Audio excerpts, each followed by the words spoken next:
जाएगी जिसमें chief justice साहब होंगे और उसके बाद सीनियर तरीन 2 जजेस होंगे और ये कमेटी अपना इजलास बुला के अक्सरियत से फैसला किया करेगी कि बेंचेस की तश्कील जो है वो कैसे सरंजाम दी जाए और किस बेंच में किस किस को शामिल होना चाहिए। इसमें शफाफियत आएगी, जाती पसंद नापसंद का अंसर खत्म होगा और एक इस कमेटी के जरिए अदल इंसाफ आपको होता नजर आएगा, क्योंकि जब एक फर्द वाहिद जिसको वन मैन शो कहते हैं वो सारे फैसले खुद करे, कभी जाती पसंद पे कभी जाती नापसंद पे, कभी किसी जज से केस ले लिया जाए, कभी किसी जज को केस दे दिया जाए, कभी किसी को बेंच में बिठा लिया जाए, कभी किसी को बेंच से निकाल दिया जाए, तो ये फैसले जानिबदाराना होते हैं, गैर मुनसिफाना होते हैं। तो ये 3 रुकनी कमेटी जो कानून के अंदर अब रखी गई है, इसमें कम से कम एक बहस तो होगी, एक चीजों को बेहतर तरीके से करने में मदद मिलेगी कि 3 रुकनी कमेटी है और उससे पूरे सुप्रीम कोर्ट की आपको सेंस मिलेगी कि जो अभी तक फुल कोर्ट की मीटिंग नहीं हो सकी, क्या पता इस कमेटी के जरिए वो मीटिंग करने में भी आसानी पैदा हो कि कम से कम जज साहबान आपस में बैठ के ये फैसला किया करेंगे। और ये किसी एक शख्स की बात नहीं है, ये आने वाले वक्तों में हमेशा वो जो भी 3 सीनियर मोस्ट जजेस होंगे वो बैठ के इसका फैसला कर दिया करेंगे ताकि इस वन मैन शो का खात्मा हो सके और इंसाफ होता नजर आए। इंसाफ होना और इंसाफ होता नजर आना ये दोनों बहुत जरूरी हैं, कानून का बुनियादी जुज्व है कि इंसाफ हो और इंसाफ होता हुआ नजर आए। अब बेंचेस की तश्कील के अलावा इसमें 184(3) सुओ मोटो की पावर्स पे अथर मिनल्ला साहब ने क्या खूबसूरत बात लिखी है। उन्होंने कहा है कि ये जो सुओ मोटो की पावर है कि सुप्रीम कोर्ट खुद एक केस को टेकअप कर ले, अज खुद नोटिस ले ले, ये पिसे हुए तबकात के लिए था, ये अकलियतों के लिए था, ये उन लोगों के लिए था जिनकी आवाज नहीं सुनी जाती, जिनके पास इतना रिसोर्स नहीं है कि वो महंगे वकील कर सकें और अदालत में पहुंच सकें। ये तो पिसे हुए तबकों के एहसासे महरूमी दूर करने के लिए था, ये उनके बुनियादी हकूक के तहफ़्फ़ुज़ के लिए था। ये इसलिए नहीं था कि सियासी पार्टियों की सहूलतकारी में और सियासी पार्टियों को सपोर्ट करने के लिए अज खुद नोटिस लिया जाए, ये कतन इसलिए नहीं था, ये सियासी मामलात में मुदाखलत के लिए नहीं था।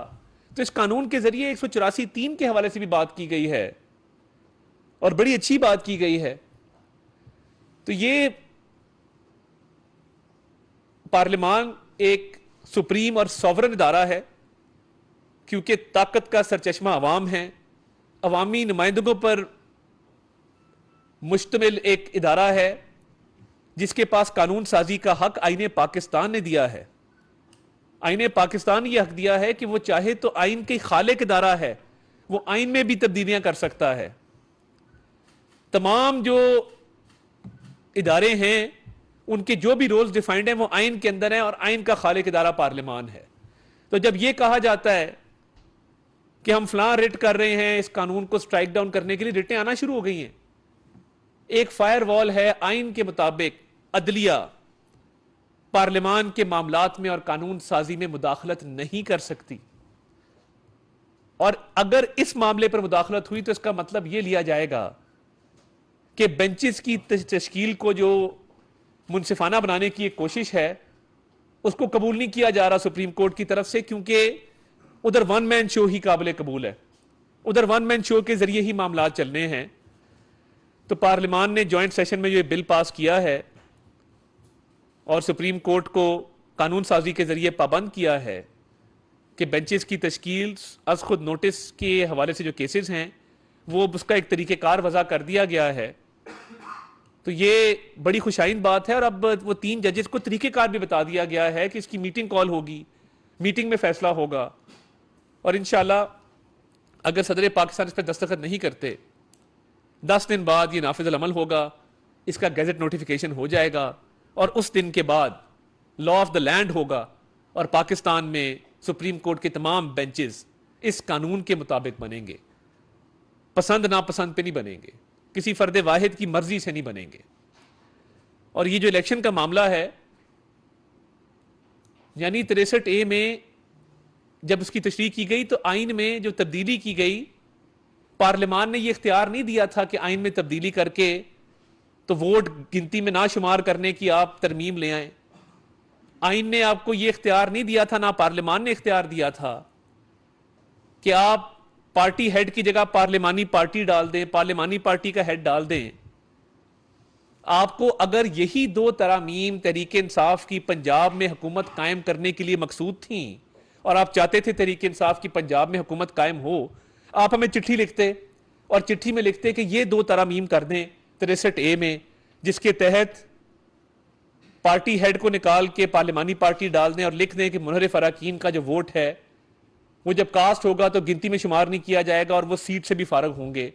तो हम तरमीम कर देते आपकी मंशा के मुताबिक, देख लेते इस मामले को, पार्लियामान में जेरे बहस ले आते। मगर ये आपको तो हक नहीं था। एक तरफ आप आइन में जब आपकी मर्जी हो फर्द वाहिद उसमें तरमीम करने चल पड़ता है, और जब आपकी मर्जी ना हो तो कानून के खिलाफ भी रिटे कराना शुरू कर देते हैं कि हमारे बेंचेस का राइट जो है रेगुलेट करने का वो हमारे से ना लिया जाए, और उस कानून साजी पर सवालात उठाना शुरू कर देते हैं।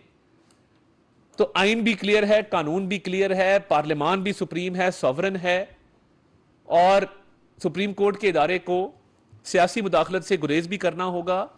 और जो तासुर कायम हुआ है, जो लोग बातें कर रहे हैं, इस हवाले से एक तासुर यह भी कायम करना होगा कि वो एक मुत्तहिद इदारा है और किसी किस्म का तनाज़ा नहीं चल रहा। अथर मिनल्ला साहब के ऑर्डर आने के बाद वो तो चार्जशीट है ऑनरेबल चीफ जस्टिस के खिलाफ, 4 जजेस लिख चुके हैं। तो ये मामला इलेक्शंस का किसी करवट तभी बैठेगा, कल फाइनेंस के हवाले से भी बिल आ चुका है और पार्लियामान ये फैसला करेगी और उस पर बाकायदा फाइनेंस का जो बिल है उसके मुताबिक मामलात आगे चलेंगे कि इलेक्शन कमीशन को कितनी फंडिंग मिलती, कब मिलती है। तो ये तो मामला पार्लियामान में है। और जिस करारदाद की बात आज फवाद चौधरी साहब ने की कि उस पर 42 सरकार के दस्तखत हैं, 8 दस्तखत जाली हैं, करारदाद पे कभी भी तमाम अरकान पार्लियामेंट के दस्तखत नहीं होते, नुमाइंदगी होती सबकी। तो तमाम हुकूमती इत्तेहाद की जमातों के नुमाइंदों के उस पर दस्तखत मौजूद हैं और दस्तखत तो हमने खुद अपने सामने करवाए हैं। तो इसलिए हमें पता है ये जो झूठ और बहतान है कि स्पीकर के खिलाफ पर्चा करेंगे और कार्रवाई करेंगे कि जाली दस्तखत हुए उस करारदाद पे। करारदाद आपको चुभी बहुत है। करारदाद ने पाबंद किया है वजीर आजम को और काबीना को कि वो ये सारा मामला पार्लियामान में लेके आए और इस पे कोई फैसला ना किया जाए और इलेक्शन के हवाले से कोई फंड की मंजूरी ना दी जाए। ये पार्लियामान का फैसला है करारदाद के जरिए। अब ये करारदाद क्योंकि आपके मफादात के खिलाफ है तो आप अब स्पीकर के खिलाफ जो है वो इल्जाम तराशी पर उतर आए हैं, जाली दस्तखत का इल्जाम लगा रहे। जाली दस्तखत इमरान खान के थे। जब अदालत में जज साहब ने, लाहौर हाई कोर्ट में तारिक सलीम शेख साहब ने पूछा कि खान साहब ये दस्तखत किसके हैं, फर्क है इमरान न्याजी फ्रॉडिये में और बाकी जमातों के सरबराहान में, कॉलो फेल में तजाद नहीं है, मुल्की मफादात हमें अजीज तर हैं, इमरान खान की तरह हम यू टर्न नहीं लेते, मुल्की मफाद को अपनी जाती अना की खातिर बेचते नहीं हैं, केसेस से बचने के लिए 6-6 साल फॉरेन फंडिंग को नहीं लटकाते, तोशा खाना के केस में लेट नहीं जाते कि मैं और बच्चों की तरह रोना नहीं शुरू कर देते कि मैंने अदालत में नहीं जाना, मैंने जवाब नहीं देना। स्टे ऑर्डर के पीछे साइफर के केस में नहीं छुपते, टिरियन के केस में तारीख पे तारीख लेके दायरा इख्तियार को चैलेंज नहीं करते। जितने चोरी चकारी के, डकैती के, टिरियन के केसेस हैं तमाम में ये अदालतों से भागा हुआ है और स्टे ऑर्डर और बेलों पे फिर रहा है। जब लाहौर हाई कोर्ट के जज साहब ने पूछा था दस्तखत किसके हैं तो खान साहब मुकर गए। उन्होंने कहा मेरे नहीं, अजहर सिद्दीक ने किए हैं। एक वो वकील अजहर सिद्दीक साहब, उन पे उन्होंने उंगली उठाई, उन्होंने कहा ये इन्होंने किए हैं जाली दस्तखत मेरे। जाली दस्तखत करने के तो आप माहिर है। तो कार्रवाई स्पीकर को मैं रिक्वेस्ट करूंगा, कार्रवाई आपके खिलाफ होनी चाहिए। आपने वजारत से इस्तीफे के बावजूद जो एक वजीर इतलात के तौर पे आप फ्लैट पर आपका कब्जा रहा है ये 2 माह कबल तक भी, आपको चार्जेस उसके पे करने होंगे, वो लाखों रुपए बनते हैं। आपने सरकारी वसाइल का जो इस्तेमाल किया है, मुलाजमीन, गाड़ियां और जो फ्लैट आपने रखा है, तो कार्रवाई तो आपके खिलाफ होनी चाहिए। सरकारी फ्लैट में नाजायज काबिज के तौर पे रहने वाले फवाद चौधरी को जाली दस्तखत का इल्जाम लगाते हुए शर्म आनी चाहिए थी, मगर शर्म उसको आती जिसके पास हो। जिसके पास शर्म नहीं होती उसको आती भी नहीं है। दिलाई जा सकती है, कोशिश की जा सकती है, मगर जाली दस्तखत वाली जो बात की, इमरान खान साहब को ये आते हैं। हमारे दस्तखत भी असली हैं, हमारी हुकूमत भी असली है, हमारा कॉज भी असली है। आपके दस्तखत भी जाली हैं, आपका लीडर भी जाली है, आपका कॉज भी जाली है। जवेद हुसैन साहब दुनिया से सर, अतरबिल्ला साहब का जो ऑर्डर है वो आप कहते हैं चार्जशीट है, तो क्या उस चार्जशीट की बुनियाद पे कोई रेफरेंस तैयार किया जा रहा है? नंबर 1। नंबर 2 ये कि इस आर्टिकल जो आइन का आर्टिकल 183 जिसकी आप एक्ट के तहत जो उस पर तरमीम कर रहे हैं, उसमें नजरसानी की अपील पे एक राइट दिया गया है, और क्या उस अपील के राइट के तहत नवाज शरीफ साहब की अपील तैयार की जा रही है? वो कब तक दायर कर देंगे? बहुत शुक्रिया जी। देखिए, सबसे पहली बात यह है कि चार्जशीट बिल्कुल है, और मैंने खबरों में देखा कि 2 रेफरेंस दायर हो चुके हैं। एक कोई इस्लामाबाद के वकील साहब हैं सब्तैन साहब, उनकी तरफ से आया है। एक कसूर के वकील साहब हैं डोगर साहब, उनकी तरफ से कल एक रेफरेंस आया है।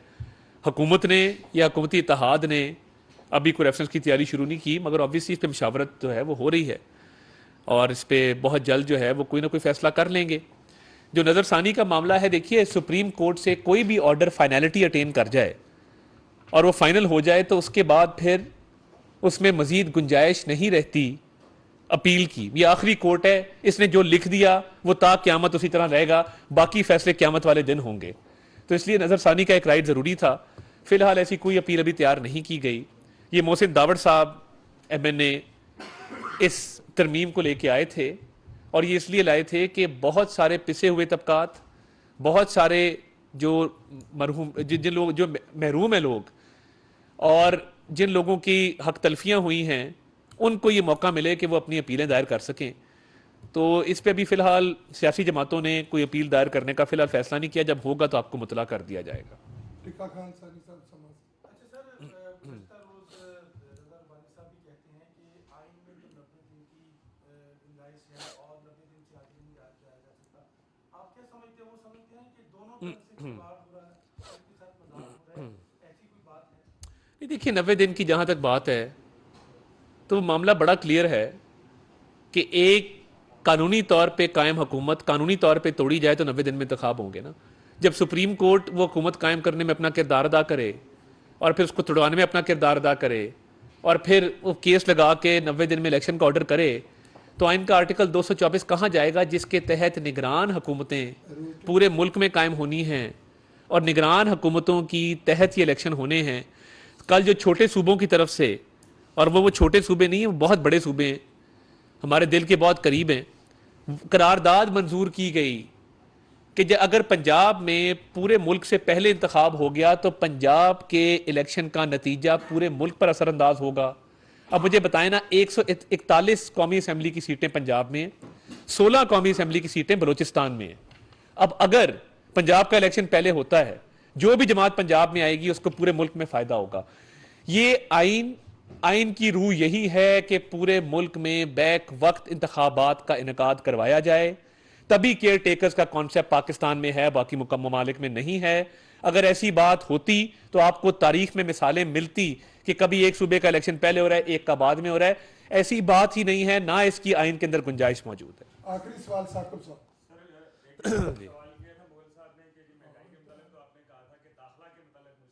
जी सर, इस्लामाबाद कर ले। में क्राइम रेट में बहुत इजाफा हो रहा है। एक दिन में 3 थानों की हदूद में 3 कत्ल हो रहे हैं, डकैती की वारदातें बढ़ रही हैं। क्या पुलिस गैर सियासी होकर काम करेगी? मतलब आपके जितने भी प्रोटोकॉल्स हैं उनसे हट के इस्लामाबाद के शहरी को तहफ़्फ़ुज़? देखिए, मैं ये समझता हूँ कि जो IG इस्लामाबाद हैं अकबर नासिर, इनके कवायफ क्या हैं, ये कौन आदमी है, ये आपको जानना ज़रूरी है। ये वो आदमी है जिसने लाहौर में पहला सेफ सिटी का मॉडर्न तरीन प्रोजेक्ट लॉन्च किया, कम तरीन कीमत पे लॉन्च किया, और क्राइम रेट तो बहुत दूर की बात है, बड़े बड़े दहशत गर्दों को उनके मंतकी अंजाम तक पहुंचाने में मदद मिली। वो कैप्टन मुबीन शहीद का केस हो, वो लाहौर में बम धमाकों के केस हो, तो ये क्राइम फाइटर एक इंस्पेक्टर जनरल हैं पुलिस के जो सियासत से मुबर्रा हैं। बदकिस्मती से तहरीक इंसाफ की हुकूमत ने आते ही अफसरान की लिस्टें जिस तरह बनाई और ये तुम्हारा अफसर और मेरा अफसर की डिबेट शुरू की, ये कभी भी नहीं थी इस मुल्क के अंदर। और मैं ये समझता हूं कि ऑब्वियसली क्राइम रेट एक प्रॉब्लम है, मगर फर्शनास अफसर लगे हुए हैं, पुलिस अपनी भरपूर कोशिश भी करे, इसमें बेहतरी भी आएगी। और महंगाई की जहां तक बात है, देखिए कोर्ट के अंदर खड़े होकर मेरे से सवाल किया गया था, अब कोर्ट में एक प्रोसीडिंग और चल रही है, सवाल महंगाई का और है, इधर तो हम बात कर सकते हैं ना। मैं वही बात कर रहा हूं कि देखिए अब ये सस्ते आटे की, फ्री आटे की स्कीम है, मुल्क की तारीख में कभी फ्री आटा नहीं दिया गया। अभी भी लोगों की कोशिश है इसको तनकीद का निशाना बनाया जाए। बेहतरीन इंतजाम हो रहा है, बदनज़मी होती है, कई जगहों पे होती है मगर इसका यह मतलब नहीं है कि फ्री आटा देना हुकूमत बंद कर दे। 4 साल में जो मईशत को तबाही के दहाने पे खड़ा किया गया है, कर्जे पे कर्जे लिए गए हैं। हमें तो 1 साल मुकम्मल हुआ, हम जो पाकिस्तान छोड़ के गए थे वो तो हमें नहीं मिला। महंगाई भी नहीं थी, बेरोजगारी भी नहीं थी। हाँ करें ऐड।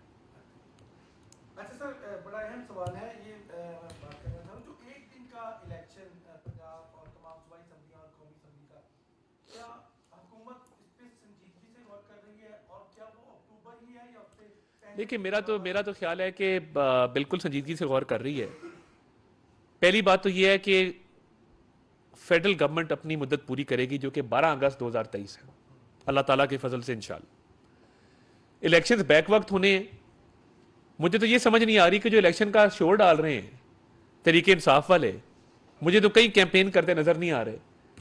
वो भी इलेक्शन के लिए तैयार नहीं है। उनको भी पता है कि मुल्क की तारीख में इलेक्शन एक ही दफा होते हैं और उनकी भी जो नारे हैं वो चाहते हैं कि हम खींच खूंच के डेट को अक्टूबर से पहले ले आए। तो ये तो नजर आ रहा है कि तरीके इंसाफ की भी तैयारी नहीं है, कैंपेन उन्होंने भी शुरू नहीं की, उनके भी उम्मीदवार जो हैं वो खामोशी से घर बैठे हैं। तो इलेक्शन एक ही दफा होगा, पूरे मुल्क में होगा और मेरा ख्याल है कि जब भी होगा तो तमाम सियासी जमातें उसको तस्लीम इंशाल्लाह करेंगी। बहुत शुक्रिया। सर दोस्त तस्वीर बना ताकत का सरचश्मा आवाम है और पार्लियामान सुप्रीम इदारा है। पार्लियामान आइन में तब्दीली का इख्तियार रखती है। इंसाफ होता हुआ नजर आना भी चाहिए। कानून की बालादस्ती के लिए बिल का आना जरूरी था। पाकिस्तान में अब तमाम बेंचेस कानून के मुताबिक बनेंगे। वज़ीर आज़म के मुआविन खुसूसी अताउल्लाह तारड़